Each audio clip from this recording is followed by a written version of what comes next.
சாடும் செமரத் தனிவேல் முருகன் சரணத்திலே ஓடும் கருத்தை இருத்த வல்லார்க்கும் அகம்போய் சகம்போய் பாடும் கௌரி பௌரி கொண்டாட பசுபதி நின்று ஆடும் பொழுது பரமாய் இருக்கும் அதீதத்திலே. இந்த பாடலின் பொருள்: தீவினைகளை எதிர்த்து தனிவேல் கொண்டு போரிடும் முருகனின் சரணத்திலே அலைந்து திரியும் தமது கருத்தை நிலைநிறுத்துபவர்களுக்கு அந்த கருத்தானது யுகம் முடிந்து ஜகம் முடியும் காலத்தில் கௌரி படவும் பௌரி என்னும் கூத்தை புகழவும் பசுபதி ஆடுகின்ற முடிவான காலத்திலும் அழியாது நிலைத்திருக்கும்.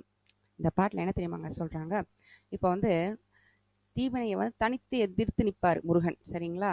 இந்த மற்ற எந்த எந்த இதுவுமே தேவையில்லை அவருக்கு. எந்த இதுவும்னா எந்த சப்போர்ட்டுமே தேவையில்லை. அவரால் தனியா நின்று எல்லாமே செய்யக்கூடியவர் முருகன். ஏன்னா அவர்கிட்ட இருக்கிறது வெற்றிவேல். யாருடைய இதுவும் தேவை கிடையாது அவருக்கு, சரிங்களா? தனித்து நின்று போராடக்கூடிய ஒரே தெய்வம். அதனால்தான் முருகனை மிஞ்சிய தெய்வம் இல்லைன்னு உலகத்துல சொன்னாங்க, சரிங்களா? ஸோ முருகனை மிஞ்சிய உலகத்துல தெய்வம் இல்லைன்னா அப்ப எவ்வளவு பெரிய பவர் பாருங்க அவர்.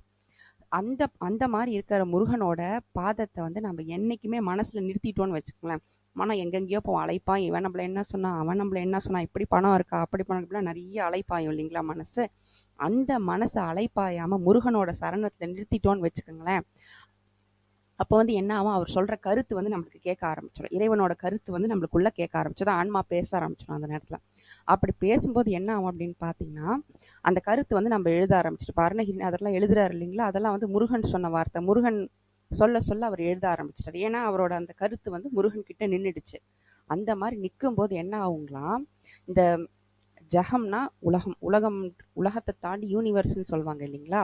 அந்த யுகம் முடிஞ்சு ஜகம் முடிஞ்சு எல்லாமே முடிஞ்சு போனாலும் கௌரி பாடவும், அதாவது நீங்க பாடின பாட்டு எது அழிஞ்சாலுமே காலத்தை தாண்டி நிற்கக்கூடியது இறைவன் கருத்துல பாடின பாடல்கள் அப்படின்னு சொல்லி இங்க அருணகிரிநாதர் பாடுறார். மிக்க நன்றி.